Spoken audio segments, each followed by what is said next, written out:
¿Qué onda gente? Sea bienvenidos a un nuevo video. El día de hoy, les traigo de la paleonoticias del mes de enero del 2026. En el mes de enero, se dieron a conocer noticias muy interesante y muy importante. Por lo que sin más que decir, vamos de lleno de las noticias.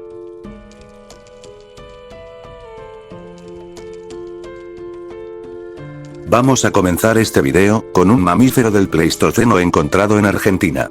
Un equipo paleontólogos y voluntarios descubrió en la localidad de Centinela del Mar, a unos 50 kilómetros al sur de Miramar, en el sudeste en la provincia Buenos Aires, donde fue rescatado un colmillo fósil que data del período Pleistoceno hace entre 100.000 años, pertenecía de un proboscideo sudamericano.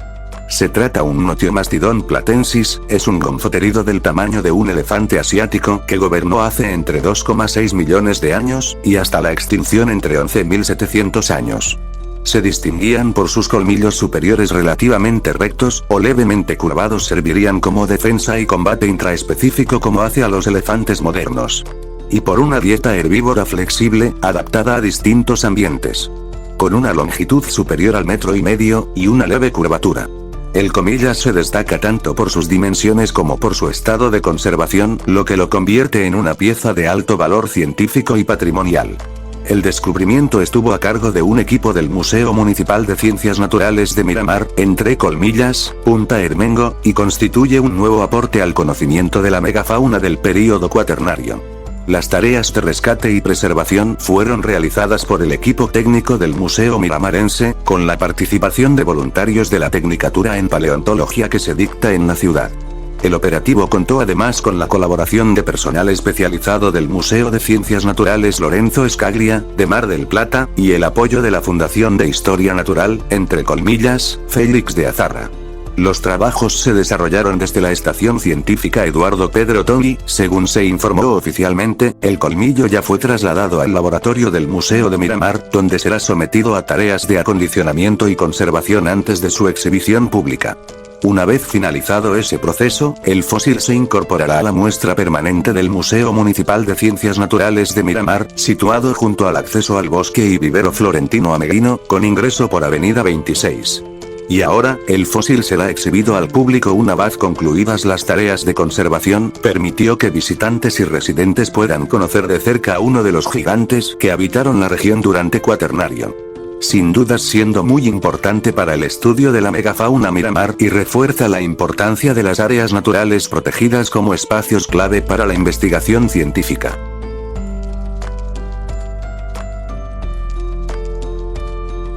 Vamos a seguir con el descubrimiento de un nuevo dinosaurio saurópodo. Con ustedes, Yeneen Ousayi. El nombre genérico, Yeneen, corresponde a una entidad de la cultura tehuelche, significa espíritu del invierno.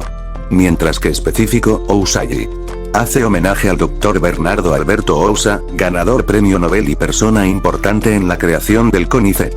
Así que el nombre significa, espíritu del invierno Dr. Bernardo Alberto Ousa. Es un género extinto de la familia Saltasaurido, que vivió en el Cretácico hace aproximadamente entre 83 millones de años en lo que hoy en la provincia de Neuquén. Hallado en la zona de la Invernada, cerca de Rincón de los Sauces, en la formación Bajo de la Carpa, por el equipo liderado por el paleontólogo Leonardo Filippi y sus colegas.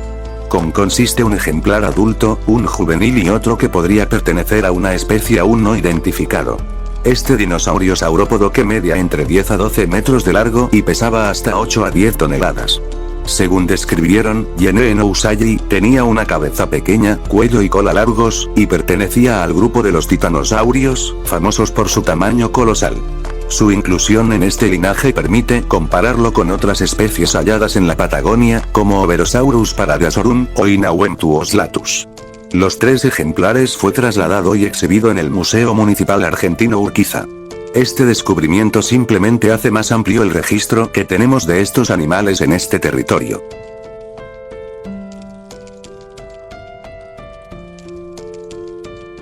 Continuamos con un descubrimiento muy importante. Arqueólogos y paleontólogos localizaron huevos de saurópodos que data entre 72 millones de años en el yacimiento de Santa María de Pollos, en Guadalajara, España.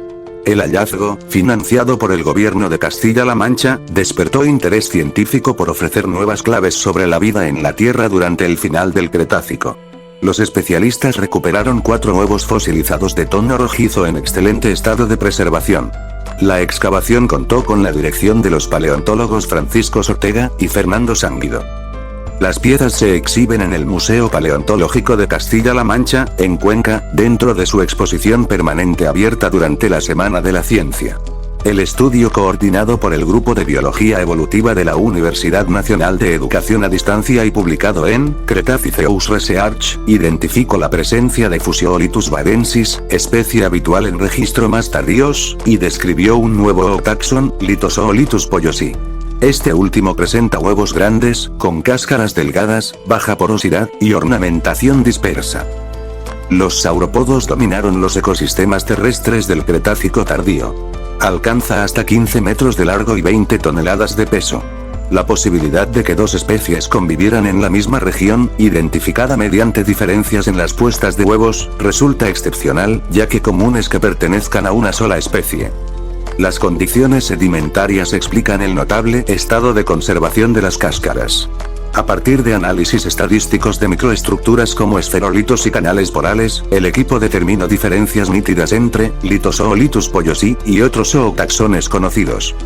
La viceconsejera de Cultura y Deportes de Castilla-La Mancha, Carmen Teresa Olmedo, señaló que el descubrimiento marcó un referente internacional por la presencia simultánea de 2 tipos de huevos en un mismo estrato. Destacó además el valor científico, divulgativo y educativo de la investigación por acercar al público la importancia del patrimonio paleontológico y su aporte al conocimiento de la vida en la Tierra. Simplemente algo sorprendente, el yacimiento de Pollos se proyecta como uno de los sitios más importantes de Europa para estudiar la diversidad de saurópodos ibéricos antes de la extinción masiva.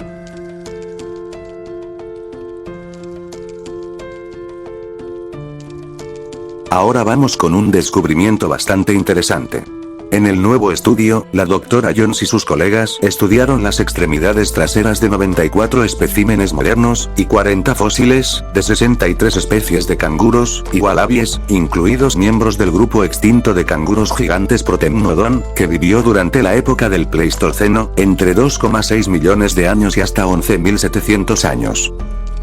Luego, los científicos compararon las estructuras de los huesos del talón de los canguros gigantes con las de las especies de canguros modernas. Estimaron el tamaño del tendón necesario para soportar las fuerzas requeridas para facilitar el salto en canguros gigantes y calcularon si sus huesos del talón habrían sido lo suficientemente grandes para acomodar tendones de este tamaño. Los autores predicen que los metatarsianos de todas las especies de canguros gigantes habrían sido lo suficientemente robustos para soportar el estrés físico causado por el salto, y que sus huesos del talón habrían sido lo suficientemente grandes para permitir el ancho del talón requerido para saltar. El conjunto, los hallazgos sugieren que las extremidades traseras de todos los canguros gigantes eran lo suficientemente robustas como para permitirles saltar. Sin embargo, los investigadores proponen que es poco probable que los canguros gigantes dependieran del salto para toda su locomoción, debido a que sus grandes tamaños corporales hacen que esto sea ineficiente en distancias más largas. Se especula que saltos cortos y rápidos pueden haber ayudado a algunas especies de canguros gigantes a evadir a sus depredadores, como los que pertenecen a un grupo de leones marsupiales extintos conocidos como Thylacoleo. Los tendones más gruesos son más seguros, pero almacenan menos energía elástica. Esto probablemente hizo que los canguros gigantes fueran saltadores más lentos y menos eficientes, más adecuados para ráfagas cortas de movimiento en lugar de viajes de larga distancia. Pero saltar no tiene que ser extremadamente eficiente energéticamente para ser útil. Estos animales probablemente usaban su capacidad de saltar para cruzar terrenos difíciles rápidamente, o para escapar del peligro. Cabe duda que uno de los temas más interesantes, y que a la vez nos falta mucho por conocer acerca de estos canguros gigantes de la Australia prehistóricas.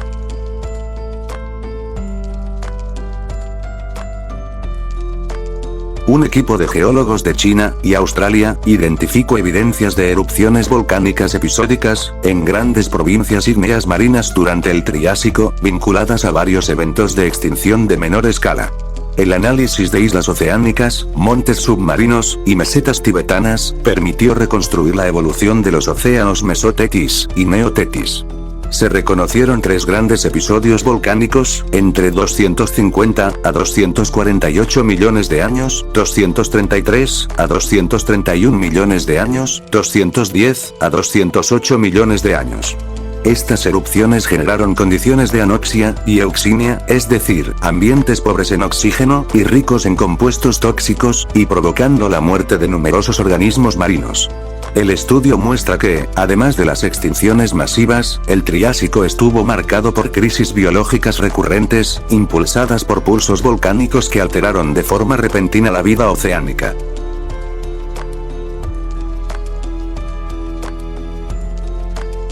Un estudio de la Universidad College de Londres analizó fósiles de la formación Morrison hace entre 150 millones de años del período Jurásico tardío, en la cantera Dry Mesa, un yacimiento excepcional con restos acumulados durante 10.000 años. Allí se identificaron, al menos 6 especies de saurópodos, incluidos Diplodocus, Brachiosaurus, y Apatosaurus, lo que permitió reconstruir distintas etapas de crecimiento en un mismo ecosistema. Los investigadores usaron datos en tamaño corporal, desgaste dental, isótopos fósiles y contenido estomacal, para crear una red trófica detallada con software de ecología moderna. Los resultados muestran que los ecosistemas, con vínculos más estrechos con plantas y depredadores que otros herbívoros como los ornitisquios, entre ellos Stegosaurus, que representaban presas más peligrosas para los depredadores.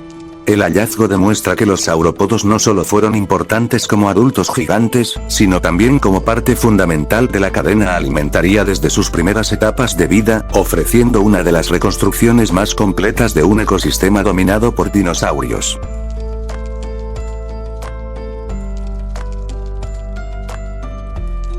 Durante el mismo mes enero, se publicaron 2 estudios que revelan extremos sorprendentes del Stegosaurus en la formación Morrison. Por un lado, se describió al ejemplar más grande conocido, con restos de extremidades anteriores, que sugieren una longitud de hasta 10 metros, mucho más que los ejemplares habituales de 7 metros, llegando a solaparse en tamaño con saurópodos jóvenes. Por otro, se identificó el ejemplar más pequeño, representado por huesos parciales como un ilión, tibia, y falanges, que apenas alcanzaba una fracción del tamaño adulto. Los fósiles juveniles de Stegosaurus son muy raros, por lo que este hallazgo es clave para entender su ontogenia, es decir, cómo cambiaba a lo largo de su crecimiento. En conjunto, estos descubrimientos muestran que el Stegosaurus tenía un rango de tamaños mucho más amplio de lo que imaginábamos, recordándonos que incluso los dinosaurios más emblemáticos aún guardan secretos por descubrir.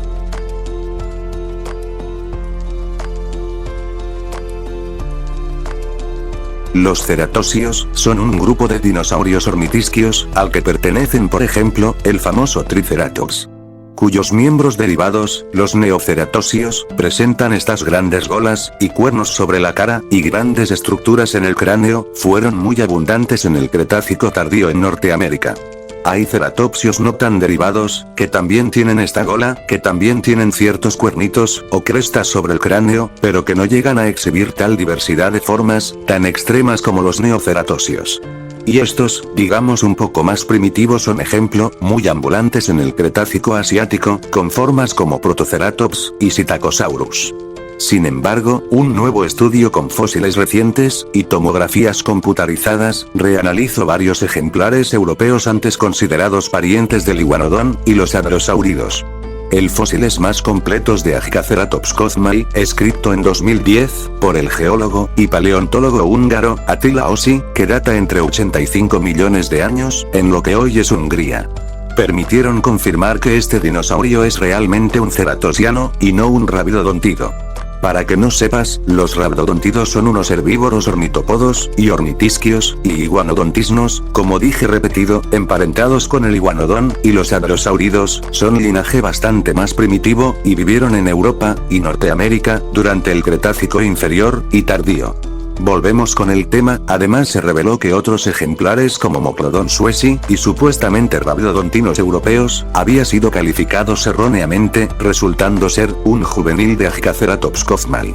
Otro taxón de un dinosaurio ornitisquio tradicional considerando un rabdodontido como Zalmoxes schiperorum, resultó ser un nuevo ceratosido, y estar cercanamente emparentado a Agicaceratops, se le ha dado un nuevo nombre genérico. Con ustedes, Ferenceratops, su nombre quiere decir, cara con cuernos de Ferenc, este nombre deriva de Ferenc, nombre nacimiento del paleontólogo húngaro, Baron van Noxa. Este dinosaurio fue descubierto en las formaciones San Petru y Densusciula, de Rumanía, que data al final del Cretácico tardío entre 70 a 66 millones de años. Este hallazgo llena un vacío histórico en la dispersión de este grupo por el hemisferio norte, y cambia radicalmente la visión que teníamos de los ceratosianos en Europa, mostrando que incluso los dinosaurios más conocidos aún pueden ofrecer sorpresas inesperadas.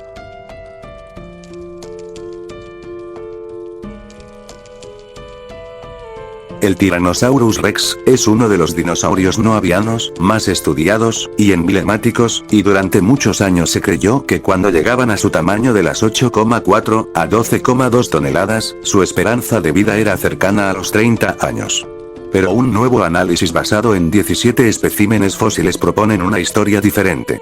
Utilizado algoritmos estadísticos avanzados y el estudio de corte óseos bajo un tipo especial de luz. Los investigadores identificaron anillos de crecimiento que no habían sido detectados en trabajos anteriores.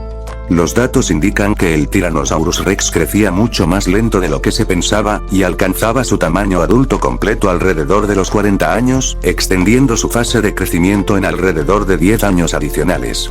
Además de cambiar nuestra visión sobre el ritmo de crecimiento de este depredador, el estudio sugiere que los fósiles atribuidos a Tyrannosaurus podría pertenecer a otras especies o representar diferencias aún no comprendidas dentro del grupo. Esta idea de que el T-Rex podría vivir alrededor de los 40 años no es nada descabellado, ya que se conoce terópodos de gran tamaño como el carcharodontosaurido argentino Meraxes gigas, que podían superar los 50 años. Este trabajo desafía los modelos clásicos sobre la historia de la vida del T-Rex, y demuestra que incluso los dinosaurios más famosos siguen revelando nuevas sorpresas científicas.